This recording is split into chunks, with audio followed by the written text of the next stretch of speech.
13वें अध्याय में क्षेत्र क्षेत्रज्ञ का वर्णन है।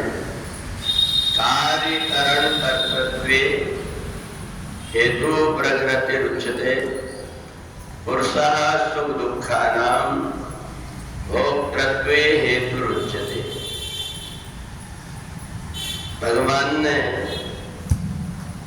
क्षेत्र और क्षेत्रज्ञ का वर्णन करके कहा कि जब हमारे मन के अंदर विकार उत्पन्न होता है तो ये विकार तत्वों का है, और जो अच्छे विचार उत्पन्न होते हैं वो बुद्धि के।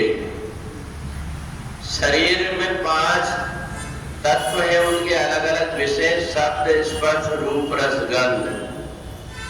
ये 5 शब्द जीवात्मा को विकार उत्पन्न करते हैं और बुद्धि उन विकारों से बचाने के लिए सत्कर्म में लगाती है। जीवन में कुछ ना कुछ गलतियां हमसे होते रहती है, इसलिए अगर हम कोई सत्कर्म करते हैं, अच्छे काम करते हैं, तो उससे हमारी बुद्धि पवित्र होती है।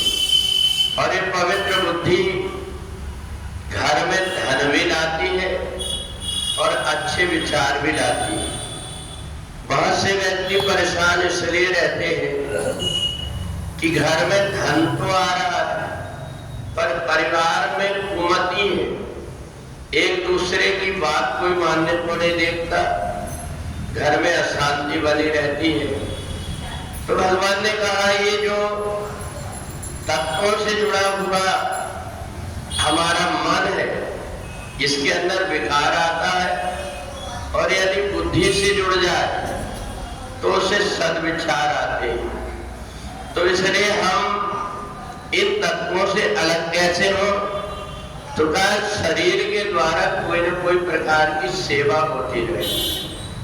हमारा जो शरीर है, आत्मा निकल जाने के बाद में कोई काम आता नहीं, परंतु यदि हमने इस शरीर को सत्कर्म में लगा दिया, परमात्मा की भक्ति में लगा दिए, हाथ से भगवान की सेवा करने लगे, वाणी से हम भगवान के नाम का जाप करने लगे, और हाथ और पैर से हम भगवान के दरबार में सेवा करने लगे, तो इससे हमारे जो शरीर के विकार है वो दूर हो जाते हैं। और इसलिए एक व्यक्ति मनुष्य शरीर प्राप्त करके सोचता है कि मेरे को बहुत अच्छा शरीर मिल गया, कम से कम मैं इस जन्म में सेवा तो परमात्मा की कर पाया। यदि हमें मनुष्य का जन्म नहीं मिलता, कोई पक्षी बने होते, कोई पशु बने होते, तो हम सत्कर्म नहीं कर पाते। तत्वों से बना हुआ शरीर उनका भी है, परंतु उसका आकार अलग प्रकार का। पशुओं के हाथ न होकर के हाथ से हम जो काम कर सकते हैं वो नहीं कर पाएंगे। तो इसलिए क्षेत्र और क्षेत्रज्ञ में भगवान ने कहा आज जो तुम्हें मनुष्य शरीर मिला हुआ है, ये तुम्हारा पहले जन्म का सत्कर्म है, जिसके कारण पहले जन्म में पता नहीं कौन सा शरीर रहा होगा, उस शरीर को छोड़ करके मनुष्य शरीर मिला है।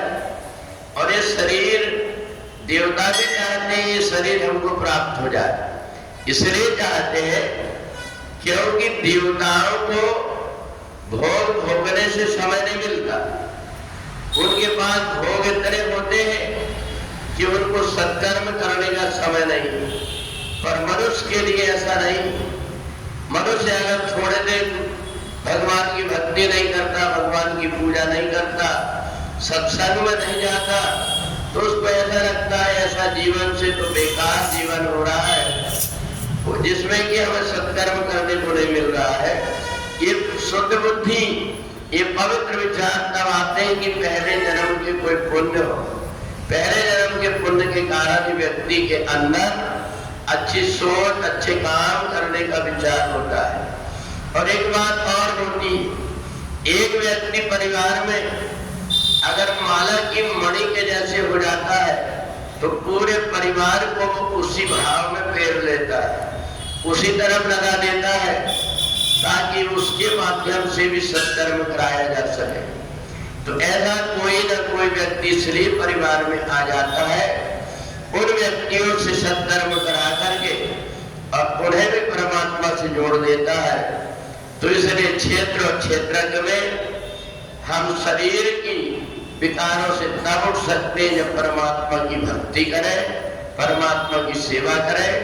इसलिए जीव का धर्म होता है परमात्मा से लग करके आत्मोद्धार का उपाय करना, और जो आत्मोद्धार का उपाय कर लेता है वो अपनी आत्मा का मित्र कहलाता है। श्याम रामचंद्र की